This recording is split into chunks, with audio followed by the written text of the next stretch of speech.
Барлықтарыңа сәлем достар, сендермен бірге мен Аям, және де бүгінгі видеода мен өзімнің ұбт оқиғаммен сендерге бөлісетін боламын.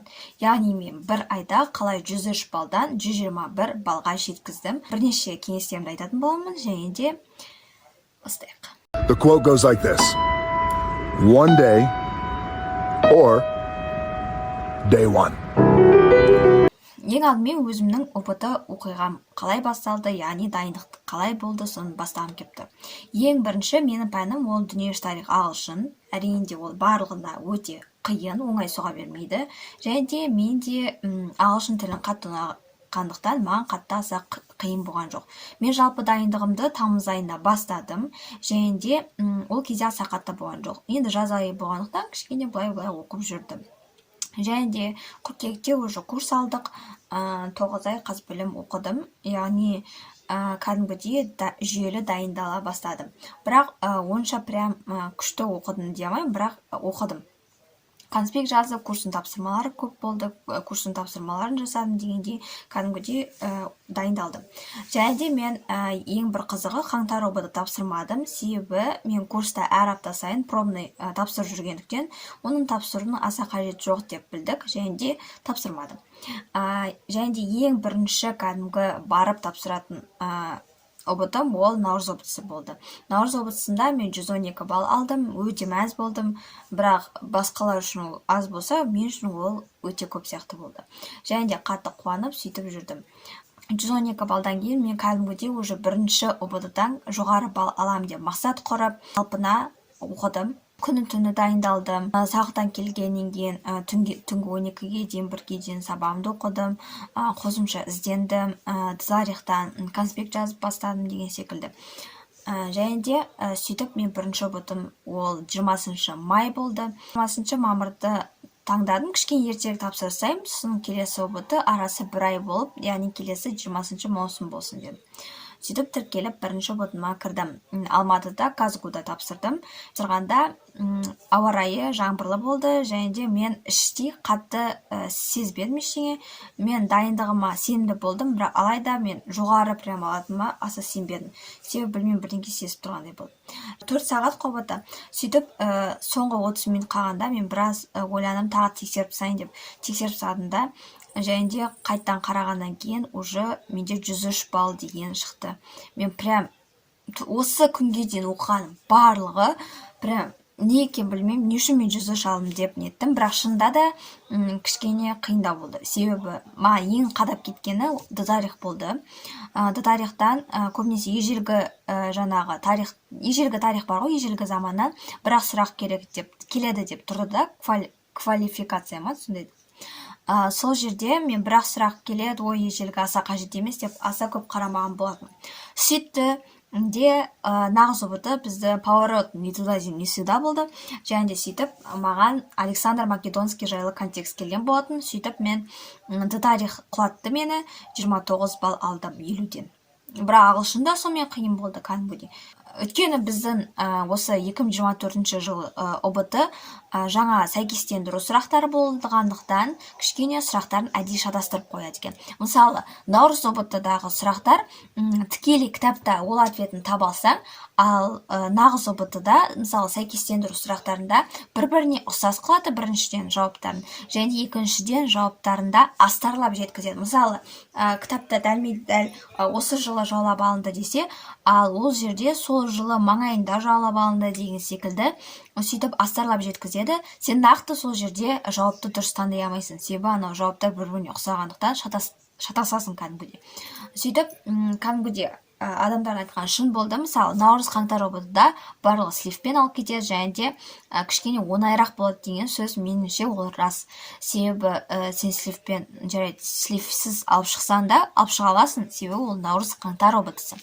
Ал нағыз ұбт-да көбінесе барынша балалардың логикасына қарайды, логикасы қаншалықты мықты. Егер сен қаншалықты тарихты қатты білсең, либо өзің пәнің болса қатты білетін болсаң да, егер сен логикаңа салып дұрыс тұрғыда, логикаң дұрыс болмаса, және де дұрыс таңдай алмасаң, біттің онда.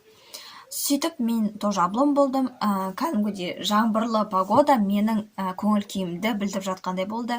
Прям жылап шығып дегендей. көңілім түсті. Сөйтіп мен бір аптадай уже ары қарай экзамендер болды, аттестатқа дегендей. Сөйтіп бір аптадай мен соған қатты дайындала алмадым. ОБТ-ға көбінесе экзамендерге дайындалдым. Қазақстан тарих дегенде ауызша карточкамен тапсырдық, соған дайындалдым дегенде. Бір аптадай примерно ОБТ-ға қарағым келген жоқ, шынымды айтайын. Көбінесе экзамендерге дайындалдым. Келе салып бір сөзімді жазған осы блокнотқа, соны оқып жіберсем сіздерге. Негізінде, егер азал қазандар бірінші ОБТ-сында, онда берілудің қажет жоқ. Себебі екінші ОБТ егер арасы бір апта алмаңдар, керісінше бір 3 апта немесе 4 апта, яғни бір ай болса, онда екіншісінен жоғары балл алуға мүмкіндіктерін, шанстарын өте көп. Және енді нақты не жазғам міне бек жазғам. Келесі күні жазғам, значит, бүгін 21 мамыр, мен кеше ОБТ тапсырдым, ожидание реальность болып 103 алдым, көңіл күйім қатты түсті. Енді берілмеуім керек, себебі керіс шегінерге жол жоқ. Қайық кетті, жүзіп желкенмен есіп тоқтамай. Енді вообще берілмеу керек мойымай. Аяулым, мен саған сенемін, сенің қолыңнан келеді. Тек бұл жолы сасып, қорқып, уайымдаудың қажеті жоқ. Енді келесіде қайталамайсың деп ойлаймын. Сен ақылдысың, білемін, сенемін, тек мойымашы. Ары қарай жүзші талпына.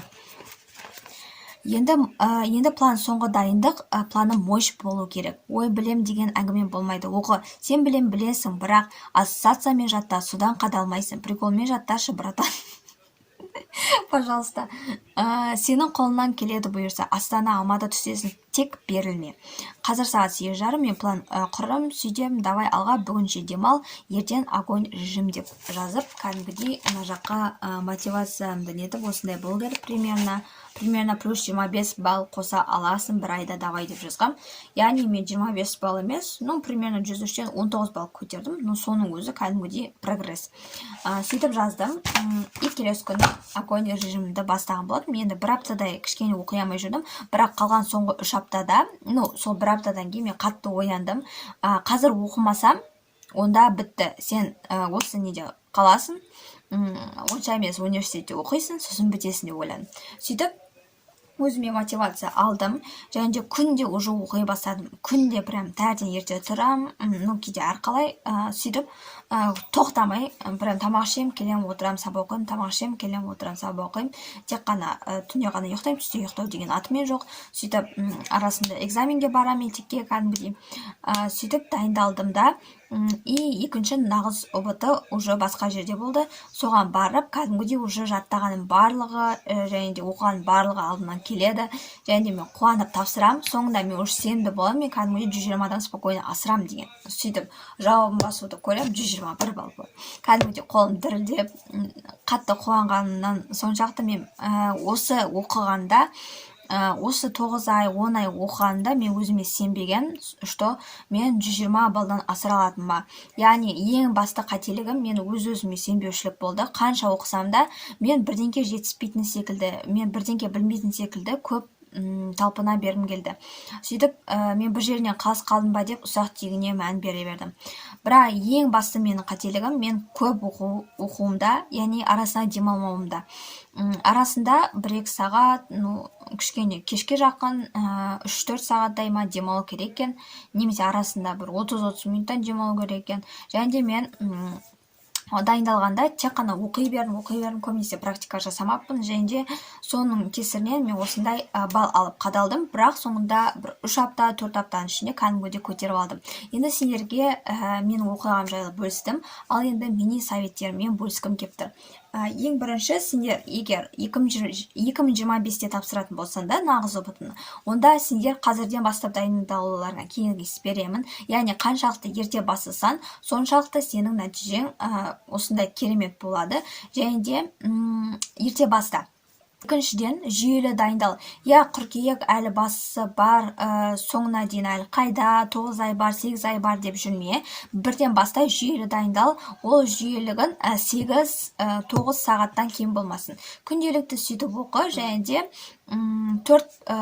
есте сақтау қабілеті бар ғой, жазу, тыңдалым, сосын айтылым, оқылым деген секілді көріп отырып жаттақ, флеш карточкалар жаса, конспект жаз. Обязательно, егер сендер тарих, Қазақстан тарих сондайға дайындалатын болсаңдар, конспект жазуларың керек. Және де кітаптарды көп оқуларың керек. Және де ең бастысы практика жасауды ұмытпаңдар. Мен секілді облом болып қалмас үшін практика көп жасау керек. Және де сол себептен кейін практика өте көп прям пайдалы. Практика жасайсыңдар, бірақ қатемен жұмыс жасауды ұмытпауларың керек. Себебі қатемен жұмыс жасамасаңдар, келесі кезде де сол қателіктеріңді қайттан жасайсыңдар. Және де ой, мен білемін, мынау параграф қиын деген болмайды. Күнделікті қайталауларың қажет. Қайталау және де қайталау. Қайталамасаңдар, онда жоғары нәтиже мүлдем күтпей қойыңдар. Тем более тарих, Қазақстан тарих пәндерінде, андай гуманитарлық пәндерде көптеген қайталаулар қажет. Және де демалып тұруды да ұмытпаңдар, себебі демалыс ол адамның миын тыныштандырады, ал қаншалықты сен миын тыныш және де ішкі сезімін тыныш болған сайын, сенің еске сақтау қабілетін және де жылдам ақпаратты сақтау қабілеттерің өте жүйелі тұрғыда жұмыс істеп мықты болады, және де сен сабақты бірден сіңіріп аласыңдар. Қыдыру, достарыңа барып келу, туған күнге баруды осы 11 сыныпта пока что доғарып тұрыңдар. Сендер бірінші өздерің үшін білулерің керек. Сендерге приоритетке бірінші сабақ осы ОБД-дан жақсы бал алып, күшті бір СДУ, андай ену деген университетте оқу ма, әлде сол достармен барып, достармен уақыт өткізіп, қыдырып, ойнап, секеңдеп, сөйтіп жүріп, кейін обычно бір университетте оқып, 4 жыл оқың келмеген мамандықта оқып, страдать еткен жақсы ма? Лучше 1 жыл тоқтамай оқып страдать ет, яғни қалай еді, қиналса оқып, қиналған жақсы ма? Әлде 4 жыл бойы қажет жоқ, саған қажет емес, пайдасыз, қызық емес мамандықты оқып, өмір бойы прям өкініп жүргенің жақсы ма? Осы таңдаудың өзің қолыңда, яғни 1 жыл дайындаласың ба, немесе 4 жыл өкініп, өмір бойына өкінесің ба, ол сенің қолыңда. Яғни адамның өзінің өмірі, өзінің тағдыры өз қолында. Сондықтан да қазірден бастап ойланып, қазірден бастап дайындалуларыңа кеңес беремін. Ал енді келесі видеода менен тарих таңдаған оқушыларға өте күшті жаңалық, яғни тарихтан мен 29 балдан қалай 45 балға дейін көтердім, сол жайлы видеоларды менен күтіңдер. Пока.